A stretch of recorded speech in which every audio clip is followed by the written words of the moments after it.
जय श्री कृष्णा, राधे राधे। तो फ्रेंड्स, कैसे हैं आप सब? आशा करती हूँ कि बाल गोपाल की कृपा से सभी स्वस्थ और मस्त होंगे। तो आप सभी को भैया दूज की ढेर सारी शुभकामनाएं। तो फ्रेंड्स, अब तक मैंने जो कि कार्तिक मास के जो कि 18 अध्याय तक का अध्ययन कर चुकी हूँ। आज मैं कार्तिक मास का 19वां अध्याय का अध्ययन करने जा रही हूँ। तो अगर आप सभी को कार्तिक मास का यह 19वां अध्याय पसंद आए तो कमेंट में जय श्री हरि विष्णु जरूर लिखिएगा। तो आइए शुरू करते हैं कार्तिक मास का 19वां अध्याय। बोलिए वृंदावन बिहारी लाल की जय। बोलिए श्री विष्णु भगवान की जय। माता लक्ष्मी की जय। माता तुलसी की जय। तो आइए शुरू करते हैं 19वां अध्याय। प्रथु बोले, हे ब्राह्मण, आपने तुलसी का महात्म और व्रत इतिहास मुझसे कहा, सो मैंने सुना। कार्तिक व्रत करने वाले पुरुष का फल और धर्म महात्म कहें। यह व्रत सबसे पहले किसने किया था? कृपा करके वर्णन करें। नारद जी बोले, सहाचल पर्वत पर करवीरपुर में जो कि धर्मदत्त नाम के एक ब्राह्मण रहते थे, वे सदा विष्णु भगवान की पूजन करते थे, 12 मंत्र जाप करते और अतिथियों का सत्कार करते थे। एक समय कार्तिक मास में एक पहर रात्रि हरि के जागरण को भगवान के मंदिर में जाया करते थे।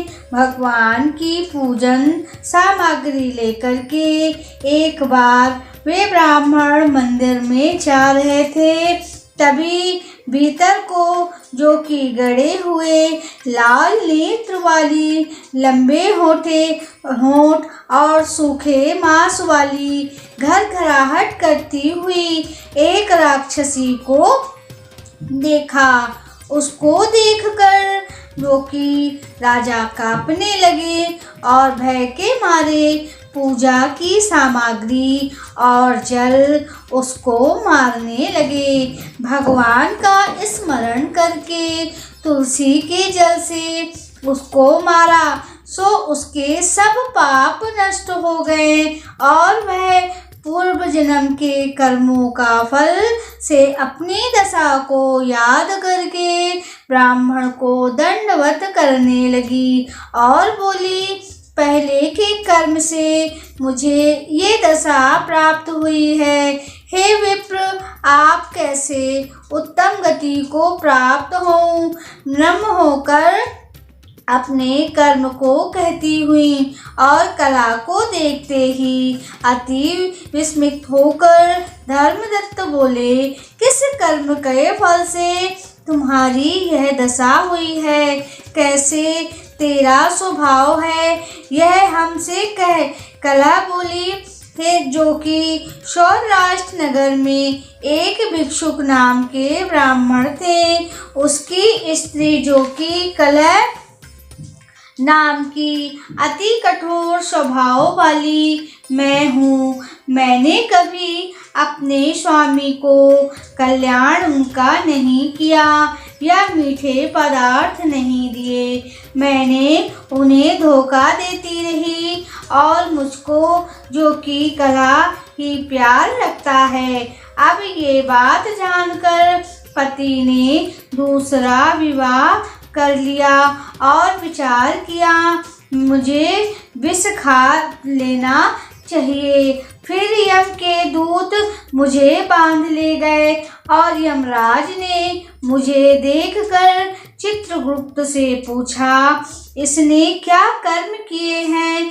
ये देखो, इसने जो बुरा भला कर्म किया हो उसका फल पावे। कला बोली, चित्रगुप्त जो कि धमका कर मुझसे बोला, आपने कोई शुभ कर्म नहीं किए।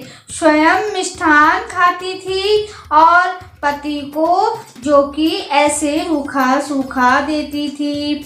इसके जो कि बगुली योनि में आपकी निष्ठा को देनी चाहिए और आपने जो कि हमेशा अपने पति से द्वेष रखती थी, इससे ये निष्ठा खाने वाली सुंगर यानी कि सुंगर की योनि में तुम्हें रहना चाहिए। यह सदा पाक पात्र और जो कि बटाला आदि भोजन करती थी। अपने बच्चों को खाने वाली जो कि बिल्ली हो तो आपको बिल्ली की योनि मिलनी चाहिए। अपने पति के ऊपर जो कि विष रखकर आत्मघात किया, यह अति निंदनीय है। प्रेत योनि में तुम सदा के लिए रहो और अपने दूध द्वारा उसको जो कि मरवा डाला और जो कि भेज दो। वह वहाँ बहुत समय तक तीनों प्रेत योनि भोगे और कला बोली, सो मैं 5 वर्ष तक प्रेत योनि में अपने कर्म से नित्य भूख और प्यास से दुखी रहती। भूख प्यास से पीड़ित हो वैश्यों के हृदय में जो कि प्रविष्ट होकर मैं दक्षिण दिशा में कृष्ण और वेणी नदी में संगम करके आई। जब मैं नदी के तीर पहुंची तब उस शरीर से शिव और विष्णु के गण ने मुझको दूर कर दिया। फिर भूख से व्याकुल मैंने तुझको देखा। तुम्हारे हाथ में तुलसी मिला जल जो मेरे ऊपर गिरा, उससे मेरा सभी पाप नष्ट हो गया। और विप्रदे ऐसी कृपा करो जिससे होने वाली 3 योनियों से मैं मुक्त हो जाऊं।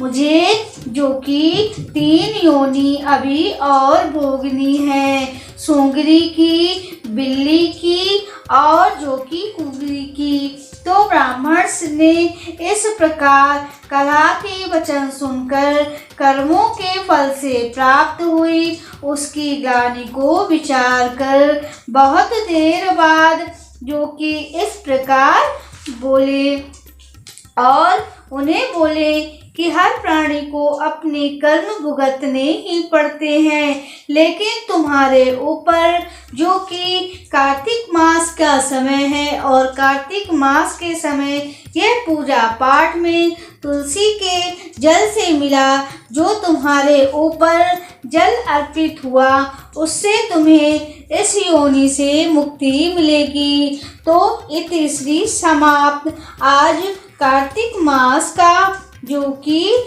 19वां अध्याय भी समाप्त होता है।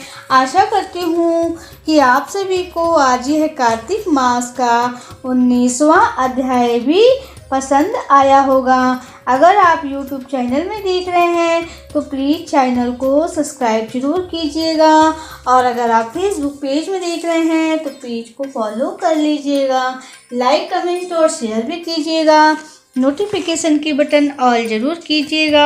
अपना बहुत ख्याल रखिएगा। हम फिर से मिलेंगे एक नई वीडियो और एक नई जानकारी के साथ। तब तक के लिए जय श्री कृष्णा, राधे राधे।